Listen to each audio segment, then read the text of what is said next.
नमस्कार, आदाब। मेरा नाम है मोहम्मद नसीम खान और आप देख रहे हैं बॉलीवुड हेल्पलाइन। सुशांत सिंह राजपूत के निधन के बाद, उनकी इस तरह से आत्महत्या के बाद रोज नए नए खुलासे हो रहे हैं। कुछ लोगों का जिक्र सुशांत सिंह राजपूत ने अपनी डायरी में किया है। इनमें से जिन लोगों का नाम उभर के आ रहा है, और या फिर मैं ये कहूँगा जो लोग आके नए खुलासे कर रहे हैं, उनमें से एक नया नाम है पंकज दुबे। पंकज दुबे सुशांत सिंह राजपूत के 2002-2001 से दोस्त रहे हैं। अब वो कैसे दोस्त रहे हैं मैं ये आपको बताता हूँ।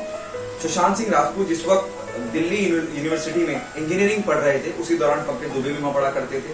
पंकज दुबे के साथ श्रद्धा, श्रद्धा का भी जिक्र है सुशांत सिंह राजपूत की डायरी में, श्रद्धा भी वहां पढ़ रही थी। और उसी दौरान सुशांत सिंह राजपूत की जो बहन है प्रियंका, वो भी वहां पढ़ रही थी। प्रियंका और श्रद्धा दोनों एक ही क्लास में थी, क्लासमेट थी।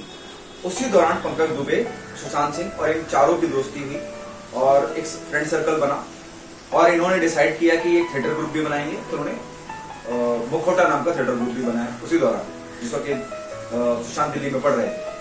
पंकज दुबे का डायरी में जिक्र है, और जिक्र में ये कहा गया है कि कहीं वो सुशांत सिंह राजपूत उनको किसी प्रोजेक्ट में जोड़ना चाहते थे और उसका क्रिएटिव हेड बनाना चाहते थे, उनको और उनकी पत्नी श्रद्धा को। मैं उन्हीं श्रद्धा की बात कर रहा हूँ जो एक जमाने में इनके साथ दिल्ली में पढ़ा करती थी। उस वक्त पंकज दुबे की वो गर्लफ्रेंड हुआ करती थी, फिलहाल उनकी पत्नी। उनको वो क्रिएटिव बनाना चाहते थे। पंकज दुबे ने खुलासा किया है कि एक वक्त तक तो सब कुछ ठीक था, लेकिन पिछले 1 साल से, या फिर बंद लफ्जों में कहते हैं, जब से रिया उनकी जिंदगी में आई, एक दोस्त जिसके साथ आपने एक वक्त काटा है, इतने नजदीक से एक दूसरे को देखा है, समझा है, उसको बात करने के लिए अगर हमें सुशांत सिंह राजपूत से बात करनी होती थी तो हमें फोन करना पड़ता था। और उस वो फोन डायरेक्ट सुशांत सिंह राजपूत को ना जाकर रिया को जाता था और रिया के थ्रू बात करनी पड़ती थी। वो बड़ा अजीब और अटपटा लगता था, और मैं ये बात मान ही नहीं सकता कि सुशांत सिंह राजपूत कभी इस तरह का कदम उठा सकते हैं। वो फुल ऑफ लाइफ थे, ड्रीमर थे, फोकस थे, उन्हें जो चाहिए जिंदगी में, जो अचीव करना चाहते हैं। ये पंकज दुबे ने एक निजी चैनल को इंटरव्यू देते वक्त सब बताया है।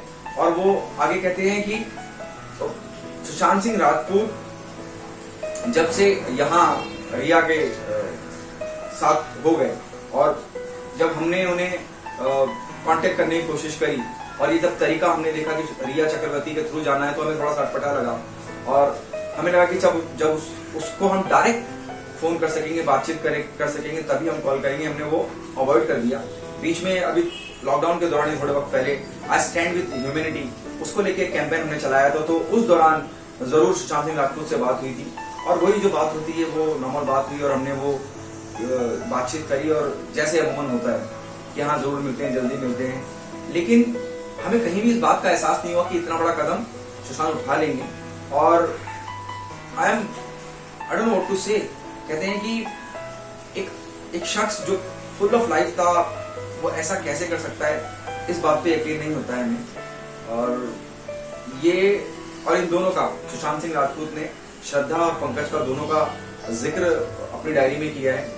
पंकज दुबे बताते हैं कि सुशांत सिंह राजपूत की बेहतरीन बॉन्डिंग थी अपनी बहन प्रियंका के साथ, और सिर्फ प्रियंका के साथ ही क्यों, उनके जो पति हैं उनके साथ भी एक जबरदस्त बॉन्डिंग थी। और ऐसा कुछ भी नहीं था जो प्रियंका या उनके पति से शेयर ना करते सुशांत सिंह राजपूत। लेकिन कुछ वक्त से ऐसा हो गया था कि सब कुछ एक अलग सी दुनिया सी बन रही थी, और परिवार से भी परेशानी थी या प्रॉब्लम थी तो कहाँ बोला जा सकता था।